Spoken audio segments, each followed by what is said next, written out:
Assalamu alaikum hurmatly bizning kanalning görüşçüleri. Manda günümüzler menen koy suyucu qo'm. Bugün biz Skol oblusundabız, Jetbegöz rayonunda, Darxan ayılında Sultanoba'nın qorovuna geldik. Jalpy qorovusunu çağıldırıp elebиz. Bu Sultanoba'bız. Hazır körөсүздөр. Hazır men de içine gireyim. Sırttan bir tamsanıp qarap qo'yuңuzдар. 2 yıl murun noyabrda Sultanoba'ны biz tapkanбыз. Sharpey'nin vunучкаларда birinchi ушул qorovdan da tartılgan. Kim көргөн болсо болот. Sultanoba'быздын мына быйыл козулар өтө түргөн кыйын түшкөн. Көрүп аттыңыздар, сатылып атты. Ошо сыяктуу мына эми азыр бир эле ургач козусу калыптыр. Ошондой болсо да бир коровду көрсөтүп коелу. Бул коровдон сатыла турган анча-мынча койлор дагы бар экен. Biz Sultanoba менен таанышып алалы, андан кийин чарбасы менен таанышабыз. Sultanoba, assalamu alaikum. Assalamu alaikum. Коровуңузга келдик. Өтө сонун койлоруңуз. 2 жылдан өтүп калды. 2 жылдан өтүп калды. Как раз ушундай убакыттар болчу да, Биринчи алып келген. Мондай токлор болчу. Внучки Шарпея деп. Алар экини тууп, бирди тууп, экинчиси болду. Быйыл тууп, быйыл тушту. 24 үчүнчүсүн туушат. Sultanoba, өзүңүз тааныштырып, буга чейин кой баккансызбы? Кандай болгон? Арашанга кантип кирип кеттиңиз? Ким алып кирди? Ошо эми булардын кесимине карап эле базардан көрүп жагып калып эле эң башында ошо 5 баш сатып алганбыз. Ошондон жагып сатып алып атып электен өткөзүп атан ушундай кылдык да. Башташ ушундай болду, баштагычы 5 баштан баштадык. Сиз азыр кандай эми койлорду көбөйтүпсүз? Быйыл баягы кымбат баадан козулар саттыңыз. Бир эми баягы элге да айталы да, ичибизде эле бири-бирибизден сода кыла бербей айталы. Мисалы быйыл канча миңге чейин козулар сатып аттыңыз ушу койлорду мисалы үчүн? Быйыл ошо алдын $6.000 эркек козулардан $6.000 саттык Мирлановага өзгөндөгү. Андан кийин Тороев Бактоолар алышты. Эми жакшы $500 өйдө кетти козулар. Орточо канча? $2-3 миң. Ошондой. Замир кол саттыңыз быйыл ошондо? Быйыл канча ошон деле так эмесин билбей экенмин. Так, 23-24 коз саттык. Sultanoba, койлоруңуз боюнча бир мындай обзор кылалы, айландырып, мына линиядан бар, андай линиядан бар деп өзүңүз койлоруңуз менен тааныштырыңыз. Сиз азыр менин билишим боюнча сиз койлорго вложение кылып жүрөсүз, да? Ооба. Жакшы кой алып, негизи жакшы кой алса, төл жакшы сатылат экен. Ооба да, биз да ойлой беребиз да, арашан багып эле сандан сапатка депчи, бирок арашанын ичинен да санга сапатка деген бар экен да. Анан ошондо аракетин кылып атабыз буюрса. Быйыл да козулар жакшы болду. Быйыл эми коз сатыштан көлдө резонанс жараткандардын бирисиз го. Атак жүрүн эми тааныштырың. Канча баш коюңуз бар? Кандай линиялар в основном бу койлор? Биякта 80 менен Шарпейдики. Каяктан жыйган сөз койлорду? Биз жалаң эле чүйдөн алдык. Эмированын коросунан, Руслан деген абадан сатып алганбыз. Эмированын коросунан чыгыптыр. Азыр. Блондиндин эси. Азыркы эси. Ооба, мурункуларды билбей, бу Шарпейдин внучкаларын аларда ошолорду атын унутуп калдык чынындачы. Биринчи пачин баштаган го. Так, баштайлы анда. Мына жерде мына жанагы сатпай койгон ургач козуңуз, тутуп көрсөтөсүзбү ушуну? Опа. Мына койлор. Бул кайсы кочкордун кызы? Энеси кайсы линия? Бул энеси Шарпейдин внучкасы, атасы Тилек Тыналиевдеги кочкор да. Береке деген кочкор. Берекенин кызыбы бул? Машалла, мына Султанованын коросу. Ургачы козу. Чоң бага сатпай койдуңуз эле? Азыр алып калайын деп атасыз муну. Муну өзүбүзгө калтырдык короогочу. Баягы өңү менен кулагы тамшантат экен да бул, башынын формасы. Азыркы мындай арашанын көркүнү берип аткан. Ооба. Көлдүн көргөзмөсүнөн бир козун биринчини, ушул экинчи орунду алган. Биринчини алганды ушу Замировалар сатып алган да. Так, жакында эле Замир байкеге саттыңыз кайнарын эси Беловскийге 2 козу $9.000. Ооба, 9. Бирөөсүн таластан алгансыз, бирөөсү өзүңүздөн чыкты. Өзүмдөн чыккан. Бирөөсүнү 5ке, бирөөсүнү 4кө. Экөөнү 9 болду да. Машалла. Бул козуну сатпай койдуңуз. Так, козу боюнча сөз кылалы. Азыр эми арашанын жаңы тиби ушундай каратат, элдер ушундай кылгысы келип баратат да селекциясын. Кулагы чыккан жер ичкерээк, көзүн тушунда же көздүн ылдыйында жатып турган кулак болсо, анан калың болсо, мына ширинасы мына болжак. Анан могул жер ичкерээк болуп келип жайылып, учу келип да ичкерип туруп, бир аз кичине мындай кайрылса, баары ушул кулакта азыр сүйүп атат. Башы боюнча бул идеалдуу коңко. То есть могул жери бычыйып бул жактан коңко чыкпай, могул жактан барган коңко, анан жаактары узарып, могул жери да кичине ийилип, астын бейиктери. Анан мойну узарып, жүнү азыркы светло-рыжий деген өң ушул туугандар. Ооба. Светло-рыжая козу экен мына өзү. Кайсы айда туулган бул? Бул февралда туулган. Февраль. Ооба. 9-10 айлык болуп калып турур же? Азыр бул поляда жүрүп арыктап кетишти да, койлорчу. Так. Кана мындай карман. Сүрөткө тартып коеюн сизди да. Султан абамдын койлору, мен короосуна 2 жолу келип атам. 2 жыл мурункудан өзгөрүп өтө чоң. Муну бошотсаңыз да болот. Эми койлорго өтөлү. Канча баш койду быйыл кайсы кочкордон качырдыңыз? Быйыл доллардан качырдык, барон деген кочкордон качырдык, анан легендадан качырдык. Легенда кайсы линия? Долларды айтып коелу. Бакыт Торой. Бактабанын доллары. Доллар деген кочкор бар. Билесиздер, ошодон качкан койлор бар экен. Легенда кайсы линия бул? Легенда Афганда түйчү. Баягы чүйдөгү легенда. Ошонун тукумдарынан. Ошонун небересин коштук да. Коз былтырда. Санизированный деп койсо болобу, Ооба, уже ал экинчи поколениясы да. Анан былтыр козуну жакшы көргөздү. Анан досуман алып ошону коштук аны дагы. Анан дагы кайсыны коштук? Ошо 3 кочкор кошулду. Анан эме Наполеондон боз койлор бар. Наполеондон? Ал да француз. 40 баш бар туучу. Булар режим кандай? Багыш. Багылышы 3 түк беребиз. Анан азыр 1 мал жем, анан 2 малга өтөбүз буюрса. Туут мезгили жакындаганда? Азыр жемге. Бо жакында бир аз эле болду полядан киргизгенибизгечи. Булар поляда жүрдү. Ошо убакка чейин поляда жүрүштү.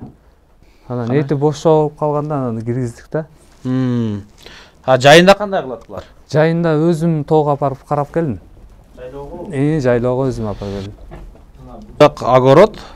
Мына ушул навесте карайт, кышы жай ушул жерде турат.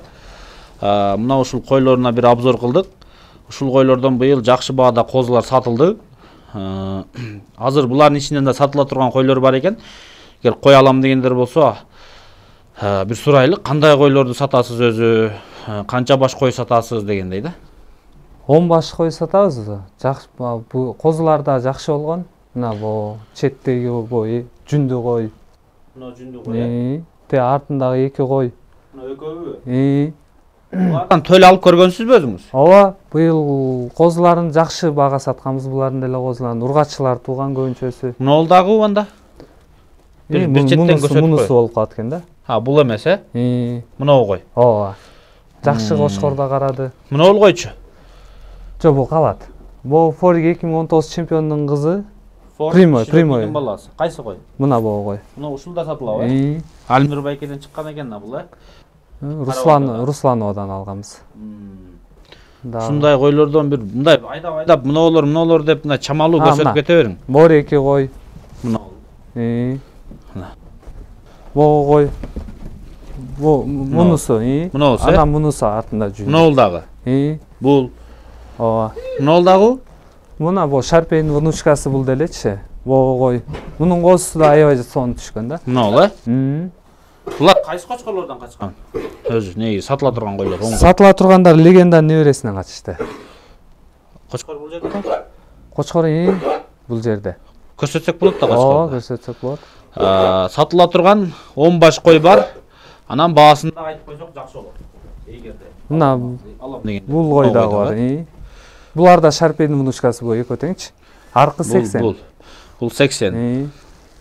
Ушуларды айтып атасыз, сатылат деп. Ооба, биринчисин тууду, анан экинчисин туушту. 24, үчүнчүсүн, анан экинчисин туушат да ушунда. 6 тиштерге чейин койлор экен да. Жаш Патолог койлор. 6 тиш. Жаш койлор. Ооба. Картаң эмес, жаш койлор. Бир жолу, кээ бирлери 2 жолу төлүн алыптыр. Канчадан коебуз булардын баларын?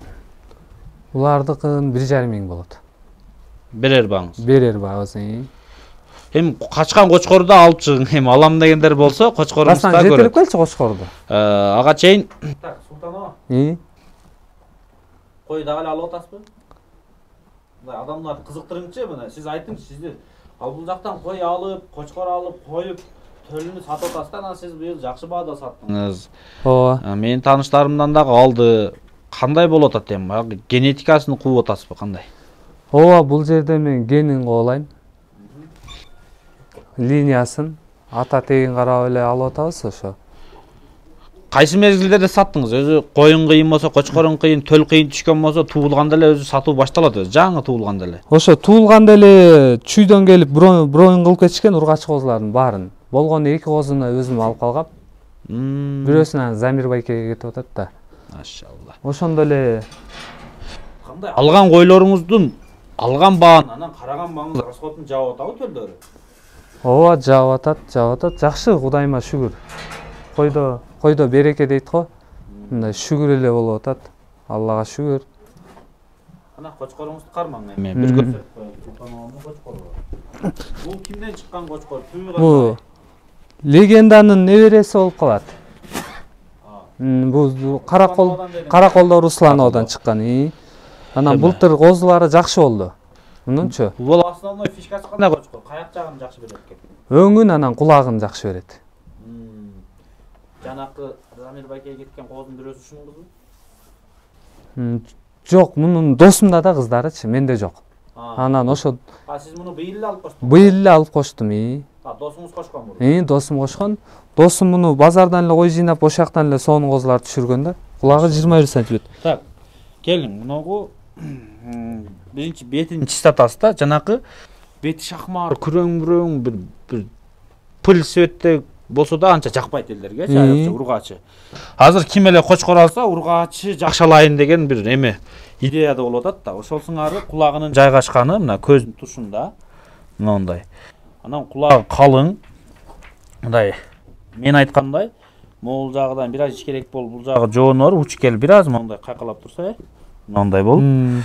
Анан коңкосу мына могул жактан ийилип, мунун коңкосу бул жагы жоон экен. Андан кийин асты дагы мындай бир аз ийилип турса, беттери, көздүн айланасы, тумшуктары аппак өң экен. Сиз айтмакчы, светлый кочкор экен, күнгө чыгарса жакшыраак билинет мунуку. Ооба. Бери тосуп алсаңыз мына. Мына.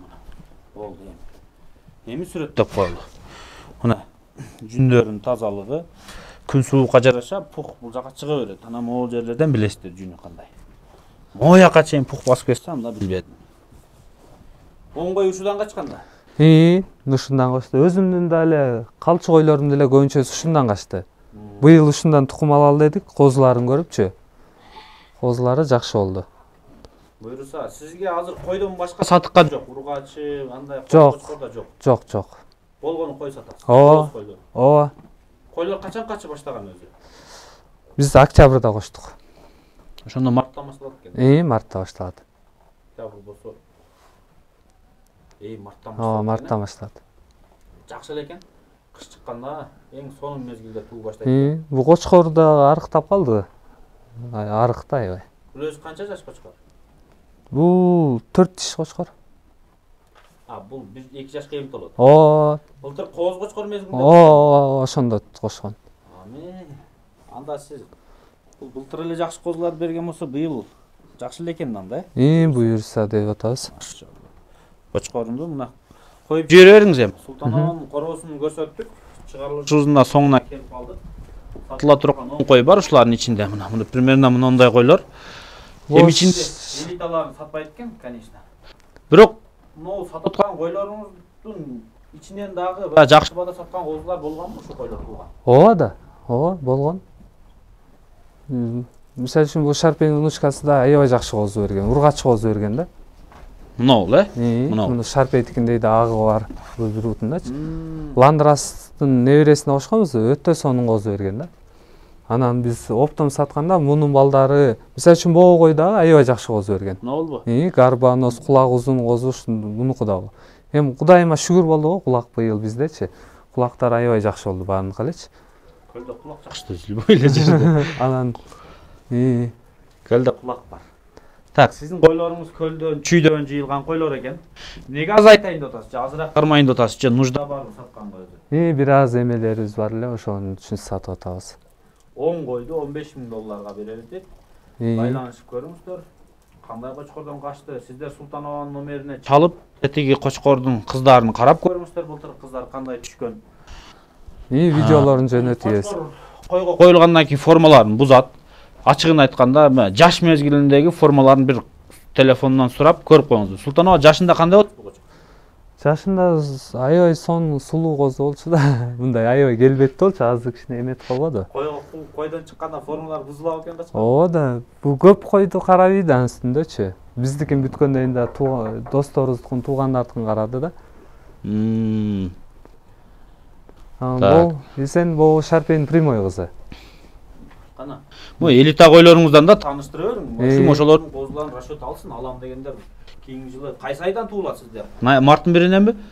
Ооба, мартта төлү, основной төлү мартта башталат да. Болду. Элита өзүңүз жакшы көргөн, муну кой, коз төлдү өтө катуу берди быйыл дегендер. Бөсөт кой. Ал келели, кайсы кочкордон качканын айтып коюң. Бул Наполеондон качкан, бул Шарпейдин прямой кызы. Шарпейдин түздөн түз кызы. Сөөгү өтө чоң экен, Чоң кой. Чоң кой. Кармагында жапайдай бүкүл кичинек кетти. Койдун мага билингени бели өтө муну ширинаны карап коюңуз да. Мына жоондугу койдун. Анан жаактын узундугу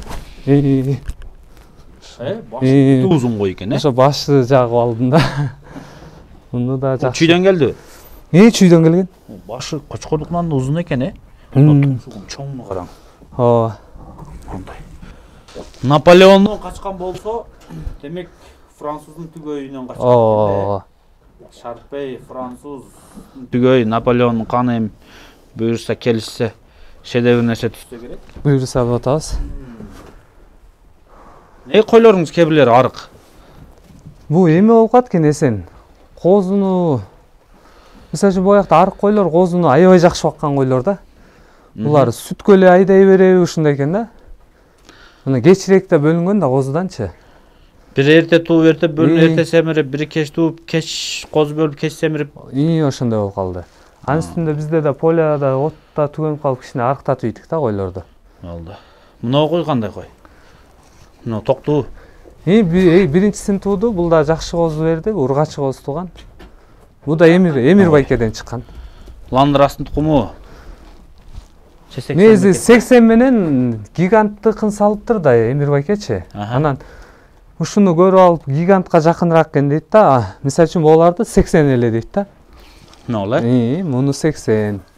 80ге окшош да өзү эмес. Гиганттыкы. Мисалы үчүн муну да 80 дешет. Нола?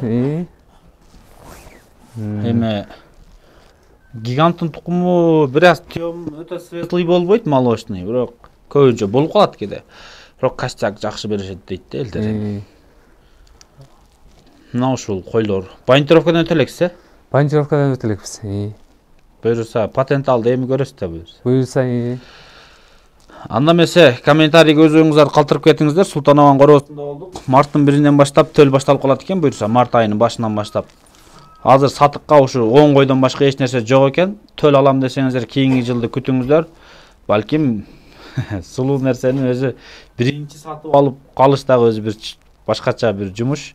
Ошондуктан эске алып калыңыздар. Кой баштаймын. Арашан кой жакшы төл алып, жакшы вложение кылып, жакшы короо курам дегендер болсо, Жети-Өгүздө Дархан деген айылда Султан деген инибиз бар экен деп бир эске алып учет алып коюп, номерлерин сактап этип байланышта болуп турсаңыздар болот. Ушинтип байланыш түзүп, мамиле менен жакшы бир төлдү алып калбасаңыздар, атак баары бир бул кишинин короон кайлап тургандар көп болсо керек, жакшы түшсө мен алам деп. Алабыз дегендер бар. Бирок сиздер башка короодон жакшы түшү алам деп карап отурасыздар. Эми буюрса ушуну эле селекция кыла берели сен. Буюрса акырындан. Норус жаман. Сулуу нерсе түшсө сиз да алгыңыз келип кетет. ооба эми Баягы көргөндөчү. Албайм дей бересиз, анан барып жанынан көргөндө берчи, мен алайынчы деп башталат оору. ооба Ошол сыңары. Анда эмесе видеобузду жыйынтыктайбыз. Туугандар Султанова, корооңузга береке. Амин, Өтө сонун 2 жылкы урүүндөн өтө башкача. Деңгээлиңиз, короонун деңгээли өтө жакшы көтөрүлүптүр. Баягы чындыгында койлоруңуз өтө көп алмашып, музда жакшы койлор келип калыптыр. Азыр 40 башта мына төл күтүп атыптыр туугандар.